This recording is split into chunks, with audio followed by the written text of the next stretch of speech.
Sistemas operacionais. Professor Alexandre Freire. Na aula de hoje falaremos sobre sincronismo de processos.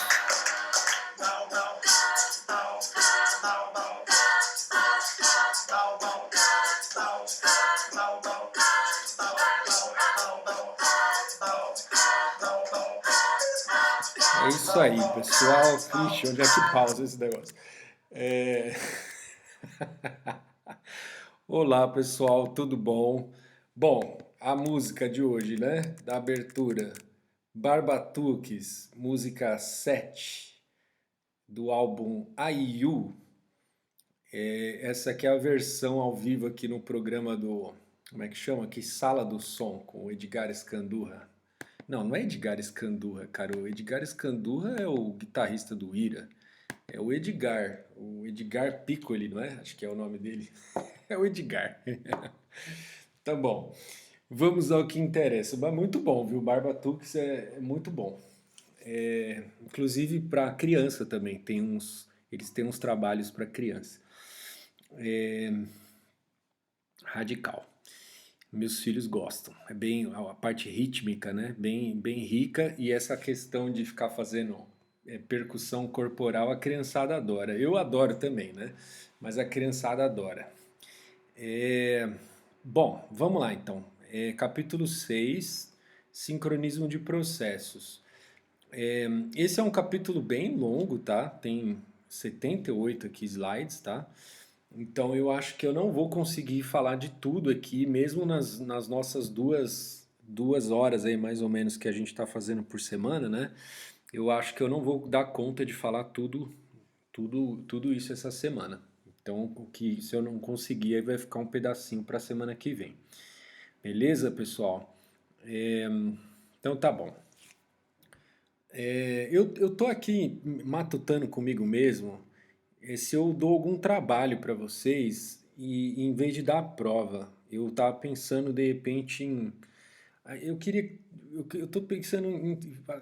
eu não sei direito ainda, tá, pessoal? Tô falando para vocês, assim, uma coisa que eu não pensei direito, mas porque de repente, sei lá, vocês... Vou ver aí como é que vocês assimilam também essa ideia e aí a gente decide. Aí eu vou decidir, né? Mas eu gostaria de ver como que vocês vão reagir aí também a essa, essa questão. Então, bom, enfim, qualquer coisa vocês comentem lá no grupo, tá? Eu tô pensando aqui ainda, tá? Não decidi, mas de repente ou tirar uma, acho que talvez uma prova e dar um trabalho no lugar da prova, um trabalho em grupo, né? Um trabalho, acho que em grupo de 4 pessoas.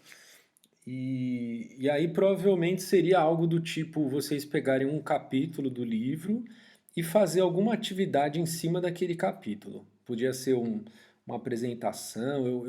Teve ano que eu dei a apresentação, teve ano que eu dei o.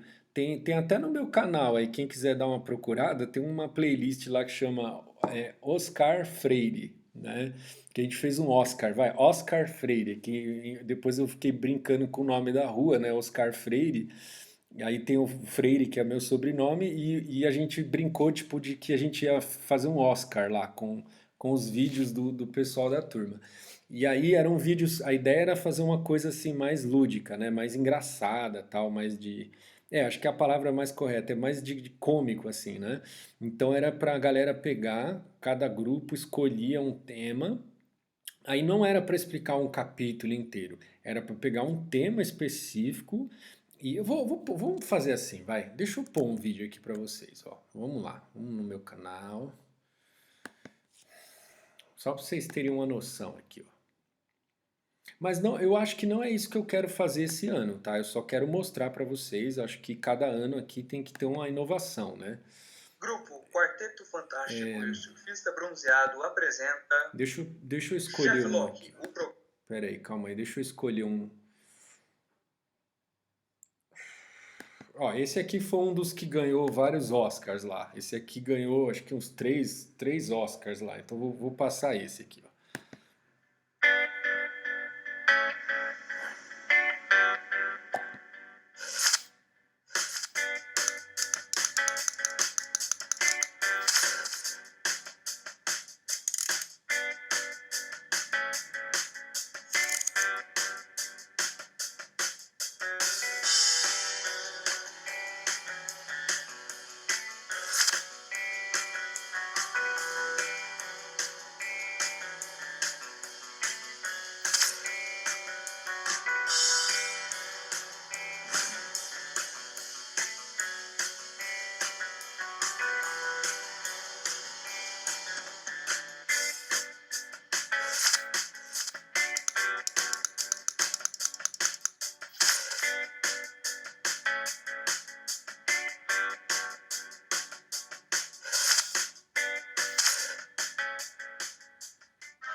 Zona Leste de São Paulo. Veja as imagens exclusivas da Band. As viaturas devem estar no encalço desse cara aí. Já deve interceptá-lo. Tentando entrar em vielas aí, possivelmente produto de roubo. Vão ver o que está acontecendo com esse sujeito. Bom, quem não deve, não teme. Está fugindo por algum motivo. Sem vergonha. Olha o que esse canalha faz e que corre da polícia. O que o cara tem a ver com isso? Ele pegou violentamente do rapaz. Canalha! Você é um canalha! Olha o tamanho do homem!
Então, esse aí, eu passei esse aí para vocês terem uma noção. É claro que assim, né? Esse grupo aí, um dos integrantes, ele é youtuber, né? Ele, não sei, na verdade eu não sei direito o que que ele é, tá?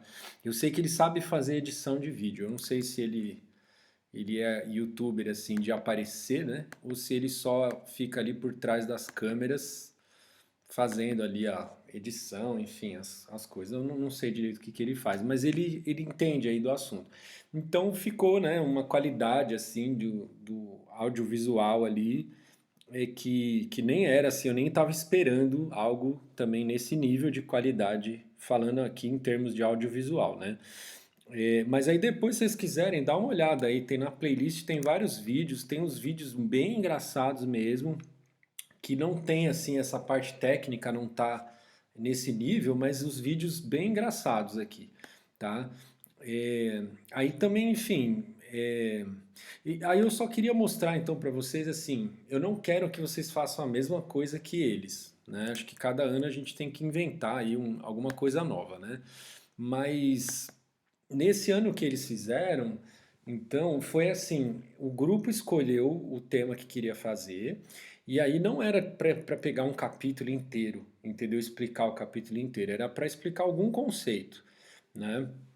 No caso, nesse vídeo eles estavam querendo explicar a diferença entre criptografia simétrica e criptografia assimétrica, que é um assunto que vocês não estudaram aqui ainda, né? Então eles só fizeram o vídeo para falar disso, diferença entre criptografia simétrica e assimétrica, né? Então vídeo curto tal, mas que era para ser engraçado, né? Para ter alguma coisa original ali e tal. E aí esse ano eu estava pensando em propor alguma coisa assim, tipo que fosse um pouco nessa linha aí de vocês escolherem assim um tema, mas eu não sei muito bem direito como fazer, né? Teve no ano retrasado, quer dizer, eu não sei que ano que foi, vai. Sem ser dessa última vez que eu dei a disciplina da outra, Aí eu já pedi para os grupos pegarem e explicarem o capítulo inteiro, entendeu? Mas aí era uma apresentação, tipo, sem nada assim engraçado, sem um roteiro, tal. É simplesmente fazer mais ou menos o que eu faço aqui, né? Pegar o capítulo e explicar o capítulo inteiro. Só que eu queria que os alunos, né, fizessem um trabalho original e não pegassem os mesmos slides que eu usei, né, e dessem as mesmas explicações. Era para fazer um algo mais, né? Então esse ano eu estou pensando aqui ainda, pessoal, o que que a gente poderia fazer, se, sei lá, vamos ver aí, tá bom? Aí eu vou falando com vocês, tá? E aí eu pensei de fazer assim, ó, a gente meio que, eu acho que o ideal seria a gente substituir a primeira prova e não a segunda. Por quê? Porque aí a segunda, ela fica com conteúdo mais assim, tipo, geral do. Porque o que eu tenho de receio, tá, pessoal? É que vocês também parem de assistir as aulas, entendeu? Falar assim, ah, o meu grupo vai fazer o trabalho lá sobre o capítulo 5. Ah, então eu não vou mais assistir as aulas dos outros capítulos, entendeu? Então eu precisava cobrar de alguma forma isso de vocês. Eu poderia deixar, tipo, uma última prova lá com conteúdos lá, tipo, dos capítulos. Eu não sei, acho que todos os capítulos não dá para cobrar, né? Mas aí de repente eu faria um trato com vocês, assim. Eu tô pensando agora, tá? Sabe, algumas ideias estão me ocorrendo aqui agora, né? Então, de repente, a gente podia fazer assim, ó. Eu estabeleço com vocês um acordo de que antes de eu fazer a prova, eu vou falar para vocês quais capítulos que eu vou cobrar. Só que eu não vou anunciar isso agora, entendeu? Porque aí, tipo, senão vocês não vão assistir as aulas, né? Assim, não estou generalizando, né? Todo mundo, mas a gente sabe que, enfim, vocês têm um monte de coisa para fazer também. Né, se vocês acharem que não precisa ver a aula e aí vocês estão cheios de coisa para fazer, vocês não vão ver a aula, né? Então eu prefiro que vocês não saibam direito assim qual capítulo vai cair, qual que não vai. E aí vocês vão levando o semestre, e quando tiver mais pro final lá, aí eu falo, ó, pessoal, quais capítulos que eu vou cobrar na prova? Esse. Eu escolho lá 4, 5 capítulos, não sei. E aí dou lá, sei lá, 2 semanas de antecedência para vocês estudarem e tal. E aí eu então na prova final eu cobro uma parte aí da matéria na prova e o trabalho ficaria tipo para vocês irem fazendo aí para entregar também lá no final do semestre, né? Então aí vocês vão, porque eu acho que os temas mais interessantes do curso eles estão começando agora, acho que do capítulo 5 pro 6 agora, onde o bicho está começando a pegar, né? Eu não sei se o 4 também, não lembro agora, mas enfim, acho que o curso está começando a pegar os capítulos mais interessantes agora, né? Então, sabe, vocês teriam que pensar um pouco aí, ver ainda, né, algumas aulas para vocês poderem escolher direitinho sobre o que que vocês gostariam de fazer o trabalho. Tá bom, pessoal? Eu vou pensar, vou ter ideias aí e aí eu falo para vocês. Eu não sei se vocês preferem, né, fazer um trabalho ou fazer uma prova. Vamos ver, tá bom?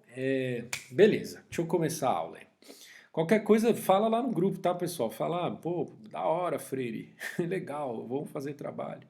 Vamos fazer 2 trabalhos, não nenhuma prova, sei lá. Manifestem-se. É, tá bom. É, sei lá, né? Eu tô aqui, ainda tô pensando aqui, sabe por quê, pessoal? Porque assim, ó, de novo, tá? Eu acho que assim, a gente tá vivendo uma situação específica, atípica, entendeu? E eu acho que, sei lá, se vocês mostrarem serviço, eu gosto, tipo, de deixar matérias que nem essa aqui, por exemplo, porque acho que nem toda matéria dá para fazer isso. Pelo menos até hoje, assim, eu não consegui fazer esse tipo de coisa em todas as matérias que eu dou. Que é o quê? Deixar vocês terem um pouco de autonomia também, entendeu? De vocês escolherem, tipo, o que que vocês querem fazer, entendeu? Tipo assim, ó, qual o capítulo que você quer fazer? E aí vocês também fazerem alguma coisa um pouco mais elaborada, entendeu? Caprichar, fazer um negócio legal, tal. Sem aquela pressão, né, de que, nossa, eu tenho que fazer a prova aqui correndo, tal. Então vocês fazem em casa, tal. Enfim, eu gosto dessas coisas. Só que eu também não posso deixar vocês não assistirem às aulas, entendeu, pessoal? Esse é o problema, né? Se eu tipo chegasse e falar, vamos ter só trabalho, que eu acho que até no contexto que a gente está vivendo é razoável até falar, tipo, não vamos fazer prova, vamos fazer só trabalho, né? faz um trabalho, ou faz dois, sei lá. Mas o problema é que, e as aulas, como é que fica, né? Então, é isso que eu precisava tentar me entender com vocês aí. Beleza, pessoal? Então vamos ver se a gente consegue fechar esse assunto aí nas próximas semanas, ou nessa semana ou na próxima, tá bom? Aguardo as manifestações de vocês lá no grupo. Agora sim, vamos então começar a aula. Vamos falar de sincronismo de processos. Então, o que a gente vai ver aqui? Fundamentos, a gente vai falar do problema da seção crítica, a solução de Peterson, para um caso simples aí de sincronismo entre dois processos só. A gente vai falar de hardware de sincronismo, né, um apoio do hardware lá para a gente fazer o sincronismo. Depois a gente fala de semáforos, que já é um pouquinho mais sofisticado aí, um jeito um pouquinho mais sofisticado de fazer sincronismo. Problemas clássicos de sincronismo, monitores, exemplos de sincronismo e lá no finalzinho, transações indivisíveis. Acho que isso aqui eu não vou falar essa semana, provavelmente. Então vamos começar. Acesso concorrente aos dados compartilhados pode resultar em inconsistência de dados, né? A gente vai dar um exemplo aqui, vai ficar bem claro para vocês de qual inconsistência aí, que tipo de inconsistência pode acontecer, tá? Mas então assim, a questão aqui, acho que a palavra importante da gente guardar é assim, ó, é o compartilhado e o inconsistência, são as duas palavras. Então, tá, acesso, estão três aí, concorrente, são três palavras aí. Porque o acesso concorrente, o que é? São dois ou mais processos tentando fazer a mesma coisa, né? Acessar os mesmos dados que estão compartilhados entre eles. E aí, então, esse acesso concorrente pode dar inconsistência nos dados, tá bom? A manutenção da consistência dos dados requer mecanismos para garantir a execução ordenada dos processos em cooperação.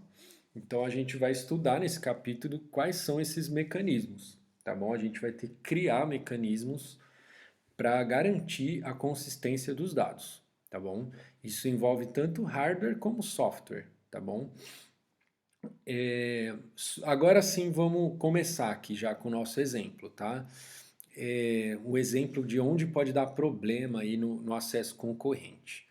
Então assim, ó, suponha que queiramos oferecer uma solução para o problema de consumidor-produtor com buffer compartilhado. Vocês lembram lá daquele negócio do consumidor-produtor, né? E o buffer era um vetor ou alguma lista, alguma coisa assim.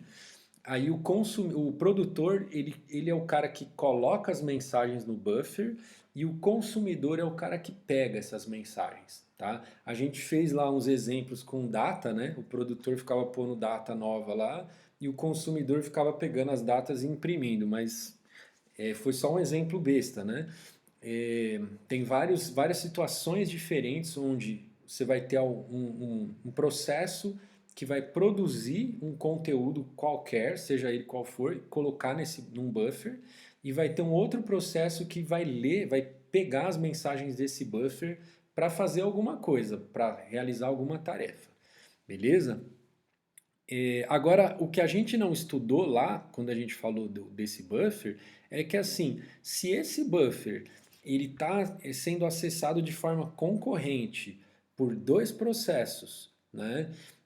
Será que pode dar algum problema, alguma inconsistência nos dados? É o que a gente vai ver agora. Podemos fazer isso com um contador inteiro que indica o número de espaços ocupados no buffer.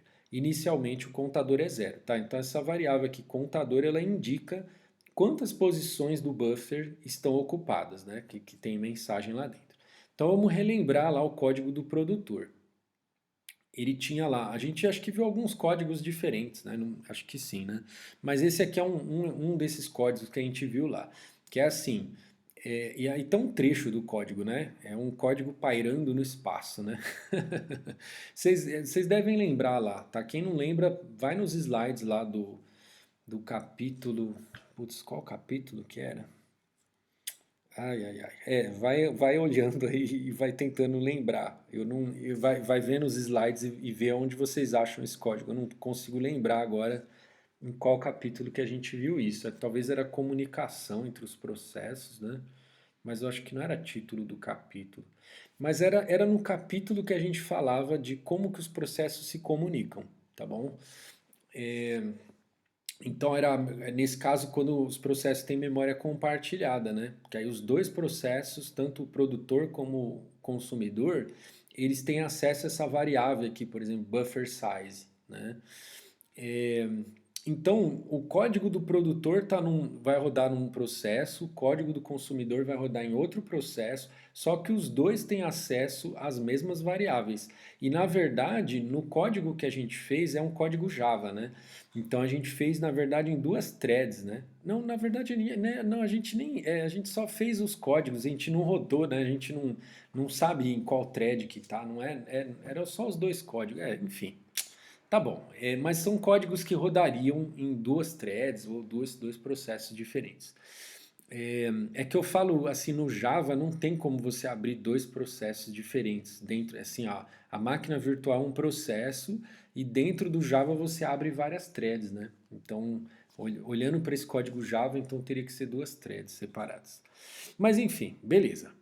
É, aí o que, que o produtor fazia lá, né? Ele via se tinha espaço no buffer, né? Então ele fala assim, enquanto o buffer está cheio, né? Então o contador está indicando que tem um número, sei lá, vamos supor que o buffer size é 5 e já tem 5 elementos, o contador aqui está dizendo que tem 5 elementos, então não cabe mais nada, o buffer está cheio, né? Aí ele fica travado nesse while aqui, ó, tá? Ele fica travado aqui. Aí o escalonador da thread depois em algum momento vai jogar para outra thread, a thread do consumidor lá, aí ela vai consumir uma mensagem, aí quando voltar para a thread do produtor, o contador já não vai estar mais do tamanho do buffer. Aí ele pode colocar alguém, né? Aí beleza. Aí então, quando tiver espaço, ele vai lá dar um mais no contador e aí ele coloca o item lá que não tá. Isso não. Por isso que esse código pairando no ar aqui, eu não sou muito fã disso, vai. Mas enfim, esse item aqui, ó, se vocês lembrarem como que tava lá, ele é o parâmetro da mensagem lá, desculpa, o parâmetro do método que é para adicionar um item no buffer, tá bom? Então imagina que você tem um método lá, adiciona no buffer, que recebe o item, tá bom? Então esse item é esse parâmetro que veio. Aí, e o buffer é uma variável compartilhada entre essas threads diferentes, tá? Tanto o buffer como o contador, como essa variável in aqui, como essa constante aqui, buffer size, isso é uma constante. Beleza? Então, todas essas variáveis estão todas compartilhadas aí entre as duas threads.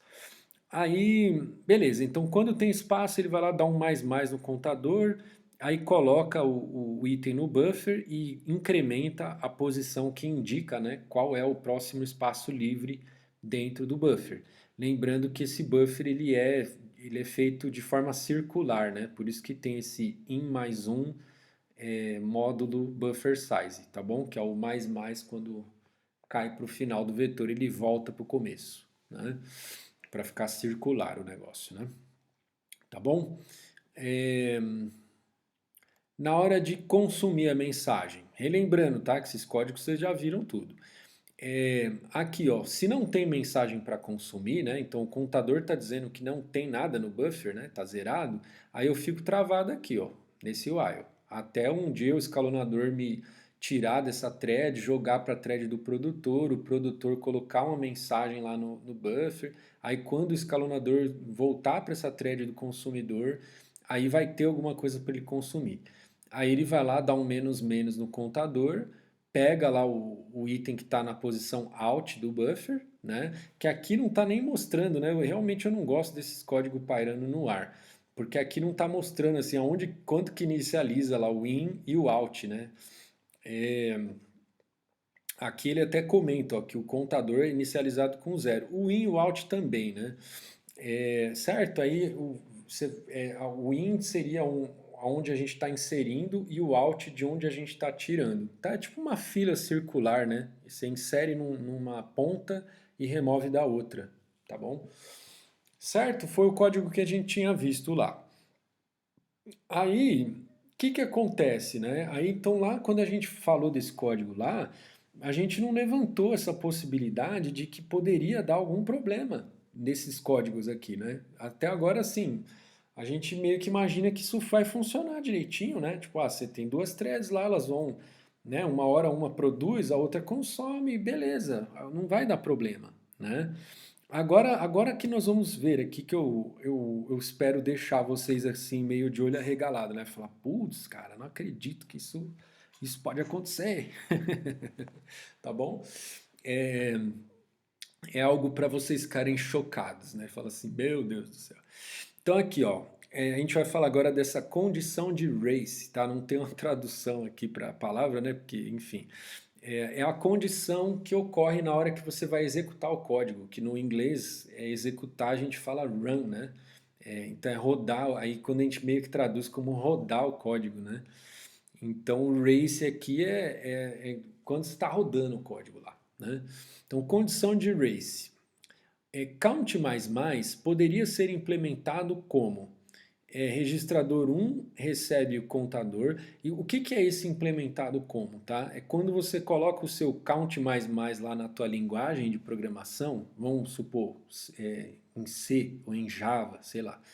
Você colocou isso aqui, o seu C++, o seu count++ lá no teu código, só que esse código uma hora ele vai ser compilado, né? E aí na hora que ele for compilado, ele vai gerar outro código lá que você não está vendo, né?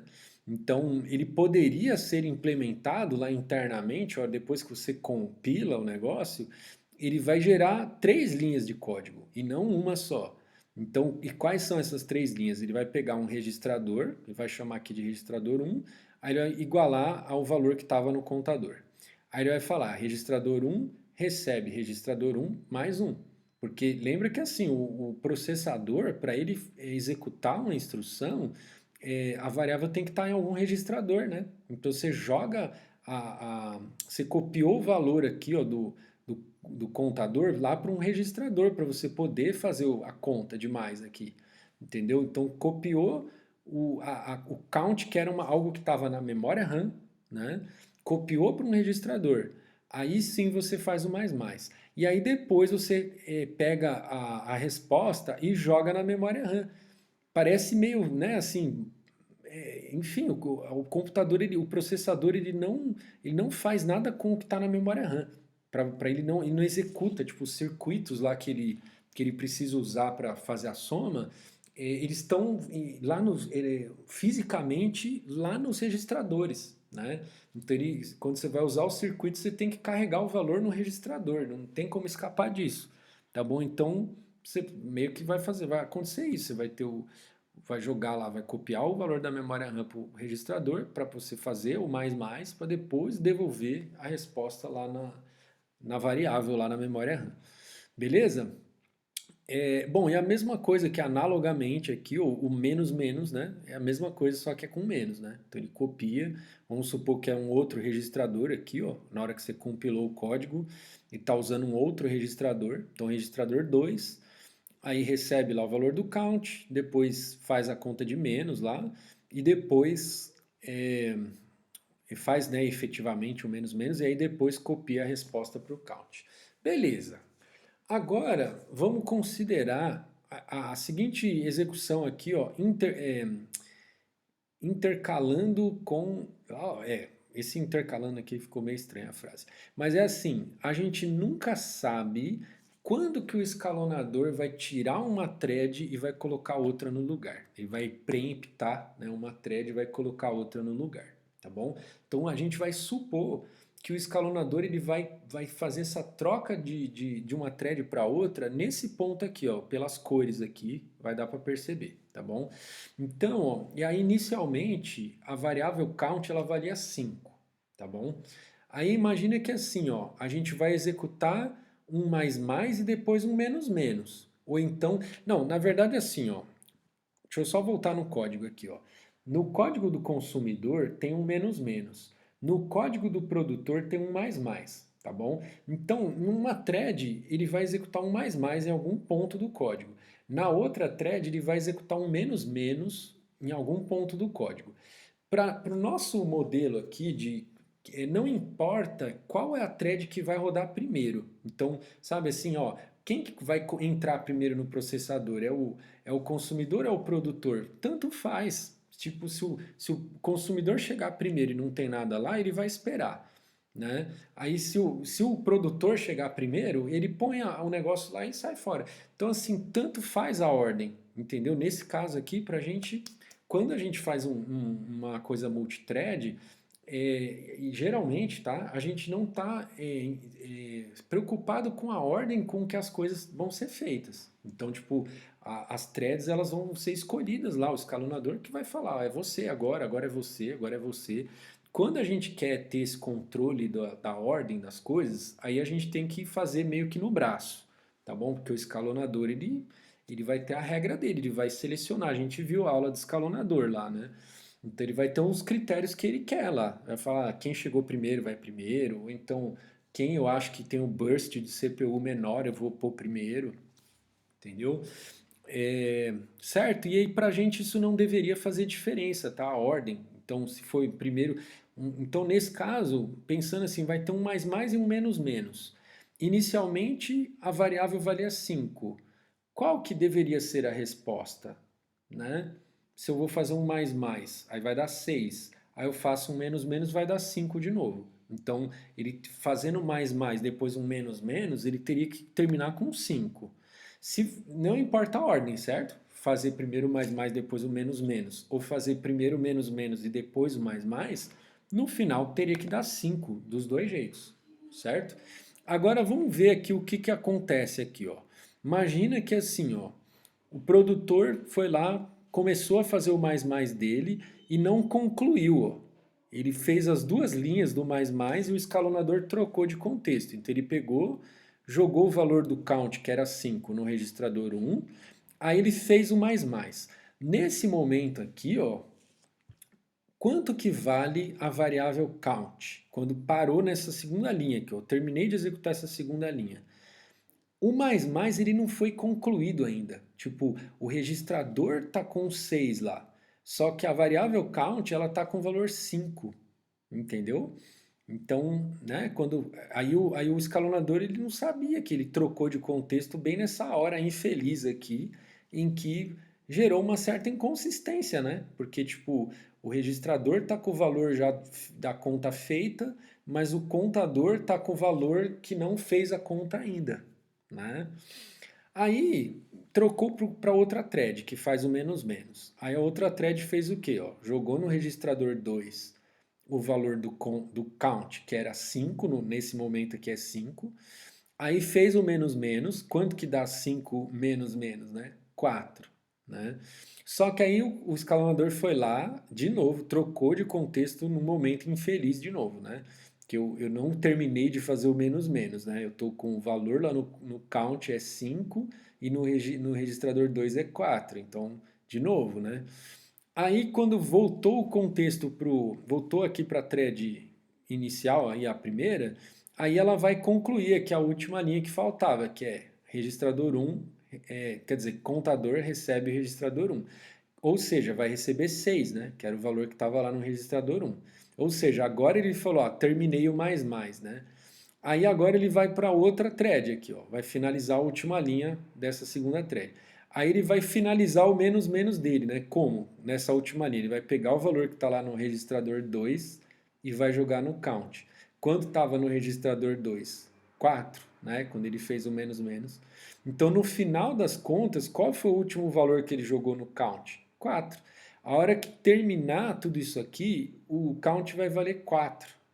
Então você fala assim, pô, o count inicialmente era 5. Eu fiz um mais mais e fiz um menos menos, tinha que continuar 5. Mas ele ficou 4 no final. Deu para sacar, pessoal? Ele poderia ter ficado 6 no final, né? Se trocasse esse S4 com S5, aqui, ó, ele ia ficar com 6 no final. Errado também. Era para ficar com 5 no final.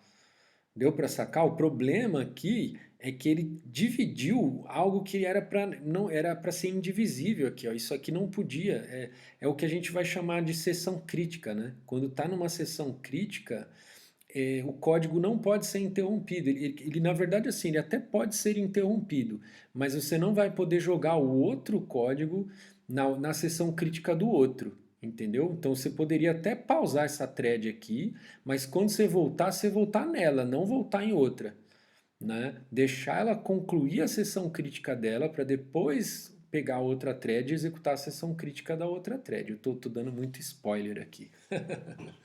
Certo? Vamos elaborar melhor isso aqui, ó. Esse negócio da seção crítica. Mas eu espero que vocês tenham entendido aqui qual foi o motivo da inconsistência, tá bom? O motivo da inconsistência foi que eu tinha um trecho de código que ele foi interrompido, digamos, no momento errado, trocou para outra thread, aí as duas threads estavam manipulando a mesma variável, que é a variável count, e aí foi onde gerou a inconsistência. Beleza? Problema de seção crítica. Condição de race, que é o que a gente acabou de falar. Quando há acesso simultâneo aos dados compartilhados e o resultado final depende da ordem de execução. Então isso é o que a gente está chamando aí de condição de race, né? Você está falando assim, pô, isso não deveria acontecer, tá? Assim, independentemente da ordem que as coisas são executadas, o resultado deveria ser sempre o mesmo. Quando isso depende da ordem da execução, aí já tá com condição de race aqui, tá bom? Que aí você vai falar qual é o resultado do teu programa. Ah, depende da ordem que foi trocada aqui de uma thread para outra e tal. Então, teu código tá mal, certo? O que é seção crítica? É a seção do código onde os dados compartilhados são acessados, tá bom? Então, ó, isso aqui é uma seção crítica, por quê? Eu estou mexendo com a variável count, tá bom? Então, eu digo que essas três linhas aqui é uma seção crítica, tá? Porque eu comecei a mexer com a variável count aqui nessa linha e eu só terminei o momento que eu falei assim, eu não vou mais mexer no count, nessa terceira linha. Então, esse bloquinho todo aqui é uma seção crítica, tá? Porque eu estou mexendo numa variável compartilhada. Aqui também, ó, seção crítica. Estou mexendo numa variável compartilhada entre duas threads. Seção de entrada. Agora aqui a gente já está pensando em como resolver, tá? Esse negócio, tá? Porque aqui a gente simplesmente fez o código achando que não haveria problema, né? Agora, quando a gente vai fazer um código para não acontecer esse tipo de coisa, aí ele vai ter essa questão da seção de entrada e seção de saída, tá? O que vai ser a seção de entrada? É o código que solicita permissão para entrar em sua seção crítica. Então, em vez do processo já ir pegando as variáveis lá compartilhadas e ir mexendo nelas, primeiro ele vai pedir para fazer isso, tá bom? Ele tendo a permissão, ele vai solicitar a permissão, né? Ele conseguindo a permissão, aí ele vai executar a seção crítica. Depois que terminar a seção crítica, aí vai para a seção de saída, que é o quê? É o código executado após a saída da seção crítica, que é o código que meio que vai liberar o recurso, né? Que, enfim, que você precisa avisar, né? Falar assim, ó, terminei minha seção crítica, né? Então isso é o que a gente vai chamar de seção de saída, tá bom? Então imagina que ó, a estrutura de um processo para a gente é isso, ó. Aqui está representado, tá, como se fosse um while true, né? Mas o que isso está querendo dizer é que assim o código ele pode ciclar indefinidamente por isso, assim, tipo, fazer uma sessão de entrada, pedir permissão, né, para entrar na sessão crítica, aí executa a sessão crítica, aí depois sai da sessão crítica.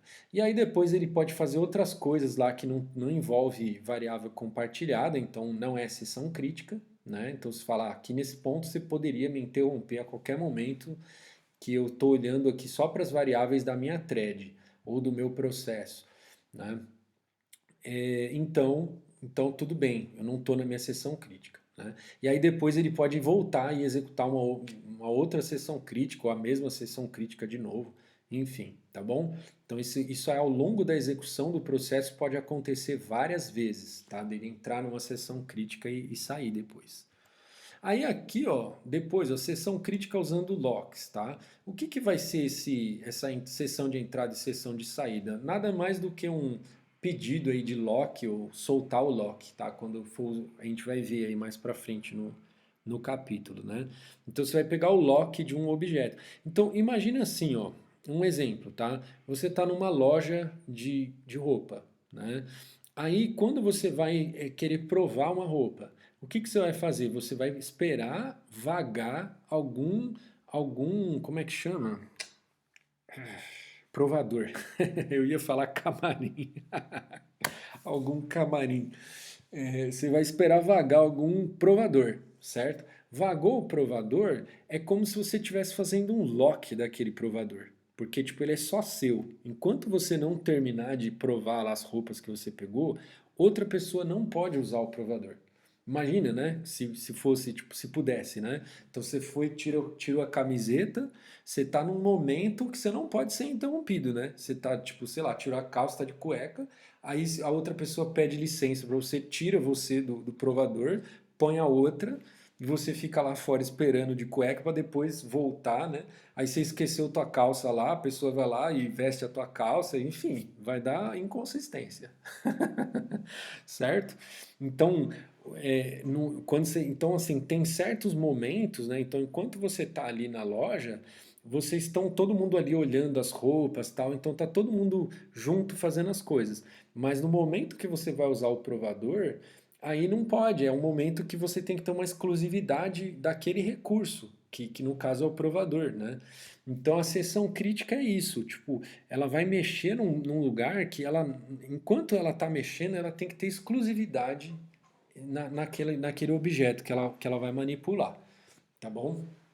Que são esses dados compartilhados aí. Então, primeiro você tem que pegar o lock, né, a trava desses dados, aí você travou, digamos, o acesso aos dados, aí você manipula. E depois você solta esse lock. Beleza? Solução do problema de seção crítica. São três coisas que a gente tem que observar, tá? Para ver se as coisas estão indo para um bom caminho, né? Assim, se vai funcionar, né? A concorrência, né? Se vai ter o sincronismo, né? A gente tem que observar a exclusão mútua. A exclusão mútua era isso que eu estava falando agora, tá? Então, se o processo PI estiver executando em sua seção crítica, então nenhum outro processo poderá estar executando em suas seções críticas, tá bom?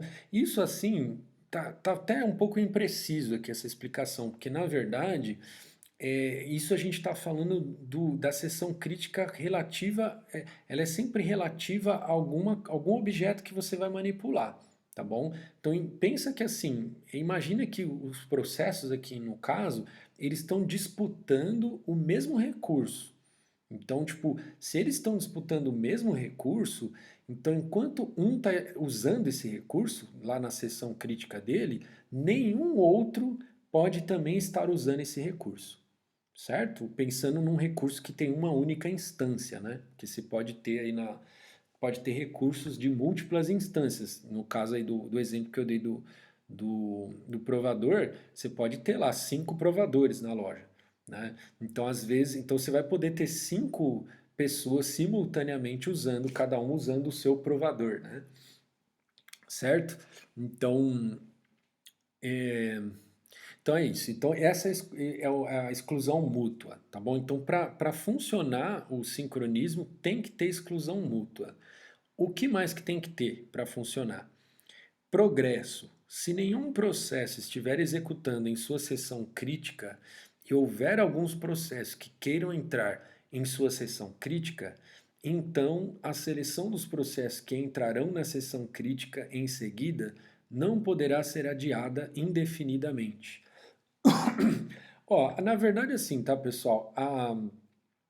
O item 1 aqui acho que é o principal, tá? Que é a exclusão mútua. O progresso é algo até meio óbvio, vamos dizer assim, né? Tipo assim, ó, você não pode, tipo, deixar o processo, adiar essa decisão, né? De falar qual é o processo que eu vou colocar agora para executar a seção crítica dele. Essa decisão não pode ser adiada indefinidamente, né? Em algum momento você vai ter que definir, tá bom? Eu falo isso porque a gente já viu lá coisa de. É que vai, tem a ver. Não, na verdade tá bom. Acho que a gente não viu nenhum exemplo em que não havia progresso, né, nas decisões, né? Uma decisão ficar sendo postergada e nunca ser tomada. Acho que a gente não viu nenhum exemplo disso aqui. O que a gente viu, acho que tem a ver com o terceiro item, aqui o que eu tinha pensado. Então vamos ver o terceiro item. Então, o terceiro elemento aí que a gente tem que observar para o sincronismo dar certo aí é espera limitada. É preciso haver um limite sobre o número de vezes que outros processos têm permissão para entrar em suas sessões críticas depois que um processo tiver feito uma solicitação para entrar em sua sessão crítica e antes que essa solicitação seja concedida, tá? Que isso tem a ver com aquilo que a gente falou parece um pouco aquela coisa do starvation, né? Que é assim, se imagina lá no caso do escalonamento, era assim, o processo ele tem uma certa prioridade, vamos pensar que é aquele escalonador lá que seleciona lá pelo menor burst primeiro, né? Menor burst de CPU primeiro, o shortest job first, né? Só que aí vai entrando outros processos na frente de um job lá que tem um baita burst grande lá, baita burst longo, né, de CPU, e esse processo fica lá esperando indefinidamente, porque outros vão entrando e ele vai ficando lá, né, que a gente chamou isso de starvation, né? Então aqui no caso é a mesma coisa, né? Então assim, quando você pede o lock de um objeto, já dá para vocês imaginarem aí, né, que esse lock pode ser que não seja concedido naquele momento, né? Pode ser que o processo tenha que esperar, né? Você fala, eu quero usar eu toda hora eu estou falando o que eu vou pensar no provador, eu penso na palavra camarim. Você quer usar o provador, às vezes não tem, você vai ficar na fila, entendeu? Só que essa espera, ela tem que ser limitada, você não pode, tipo, deixar ir colocando outras coisas, outras pessoas na frente e você vai ficar estagnado lá, tá bom? Então isso não pode acontecer, beleza? Então eu acho que assim, espera limitada e progresso é algo que eu acho que todo mundo aqui já deveria imaginar, vamos, com as coisas que a gente já viu na disciplina. Agora a exclusão mútua, que eu acho que é o assunto novo aqui, certo? Beleza. Agora vamos para a solução disso, né? Como fazer então essa coisa de pegar lock, soltar lock, como é que a gente implementa isso, né?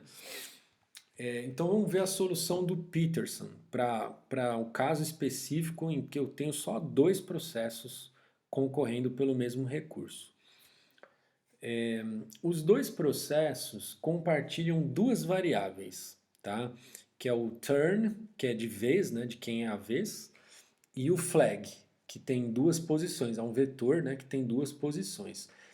A variável turn indica de quem é a vez de entrar na seção crítica, tá bom? Então é a vez, que controla a vez. Ou então a vez é do 1 ou a vez é do 2, né? São dois processos. O array flag é usado para indicar se um processo está pronto para entrar na seção crítica. Então, flag na posição i igual a true implica que o processo PI está pronto. Beleza? Então, ó, vamos ver aqui, ó. Como que eu pego o lock, então? Primeira coisa, eu estou no processo I, tá bom? Então, imagina que esse I aqui, se eu sou o processo 1, então eu sou o 1, tá bom? Então, eu vou lá e eu falo, ó, eu vou colocar a minha flag aqui, ó. Eu estou preparado para entrar na minha sessão crítica, certo? Eu estou colocando essa flag aqui, ó. Então, assim, eu estou meio que dizendo, ó, eu quero entrar na minha sessão crítica. Aí, só que assim, o que que eu faço? Eu dou a vez para o outro processo, porque eu sou o I, né? Eu estou dando a vez para o outro, é um jeito meio cavalheiro, né? Então assim, eu quero entrar, só que eu seto a variável da vez para o outro processo, tá bom? Aí eu venho para esse while aqui, ó. Enquanto o outro processo também quer entrar na seção crítica dele e a vez for dele, eu vou ficar travado aqui, ó. Tá? Então, assim, se eu for o primeiro a chegar, eu vou dar a vez para o outro. Só que se o outro ainda não quer entrar na seção crítica dele, Aí eu não vou ficar travado aqui, certo? Porque embora eu dê a vez para ele, se ele não quer, né? Então aqui a expressão, né? Um E de verdadeiro com falso vai dar falso. Então ele vai poder. Então assim, eu posso entrar na minha sessão crítica, porque eu ofereci a vez para o Jota e o Jota não quis, né? O Jota não, né? Na flag dele lá não estava verdadeiro. Então é porque ele não quer entrar na sessão crítica dele. Então eu posso entrar na minha, tá bom? Aí terminando a minha sessão crítica, eu volto a minha flag para falsa, assim, não quero mais, né? Já liberei o lock, vamos dizer assim, tá bom? Então, isso aqui, ó, como que a gente consegue enxergar que esse mecanismo funciona? Que assim, que nunca vai dar problema, tipo assim, qual seria o problema? Haver troca de contexto aqui no meio da sessão crítica. Então, se eu. Troca de contexto assim, tá? Tipo assim, você pode ter várias threads executando ao mesmo tempo. Você pode tirar, vamos pensar que a thread 1 estava na sessão crítica dela. Aí houve uma troca de contexto. Beleza, isso pode acontecer, tá? Houve a troca de contexto. Só que se o escalonador colocou o thread 2 para executar, a thread 2 ela não vai conseguir entrar na sessão crítica dela. Ela vai, tipo, ela vai executar, ela vai ter que ficar travada aqui nesse bloco aqui, porque tipo a primeira thread já está na sessão crítica dela. Então a segunda não poderia entrar, tá bom? Aí então o que a gente quer afirmar aqui não é que não haverá troca de contexto, mas assim que se houver troca, isso não é problema. Por quê? Porque há um respeito, digamos, à sessão crítica. Então, entrou na sessão crítica de uma thread, ela vai ser executada até o final sem que outra thread comece a executar a sessão crítica dela, certo? Isso é um negócio que, assim, pessoal, vai digerindo, tá?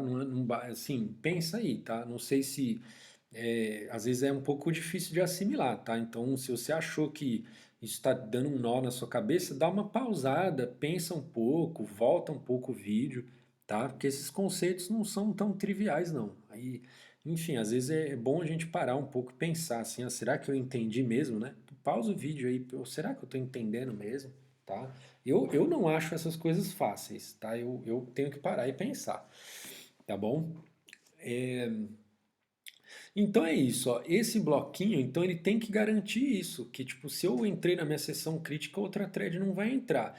Vamos tentar argumentar aqui, ó, por que que isso é verdade, né? Porque assim, ó, se eu entrei na minha sessão crítica, eu entrei quando esse cara falou que não queria, certo? Porque eu dei a vez para ele, ó. Tá? Não importa se eu sou o processo um ou 2. O fato é que assim, eu ofereci para ele a vez. Se ele não pegou, né?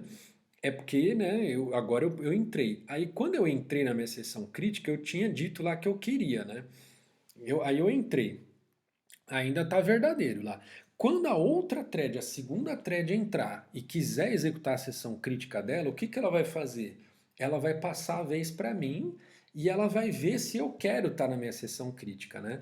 Então aí ela vai olhar, ela vai entravar nesse while aqui, ó. Ela vai falar, a outra thread a flag dela lá tá setada de verdadeiro e eu passei a vez para ela, né? Então, sabe, quando a thread chega, então ela tá assumindo que assim, pode ser que tenha uma outra lá já, né? Por isso que ela dá a vez para outra, né? Ela não sabe, né? Ela não tem como saber.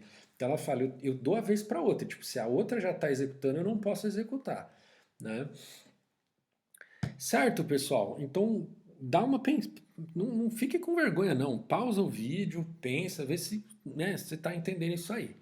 Beleza? Porque isso aqui é o que garante a consistência do negócio, tá bom? Então, esse trechinho de código aqui seria o acquire lock, tá bom?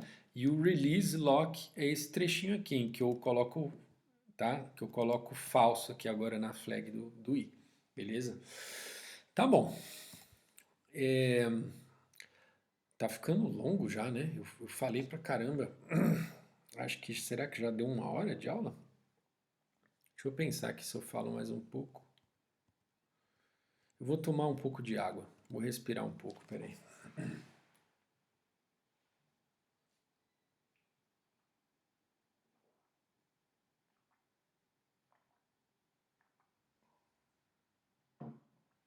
esse capítulo, além de longo, né, de ter vários slides, ele é complexo também. Então acho que a gente vai gastar aí umas 2 semaninhas aí. Vamos continuar aqui. Hardware de sincronismo.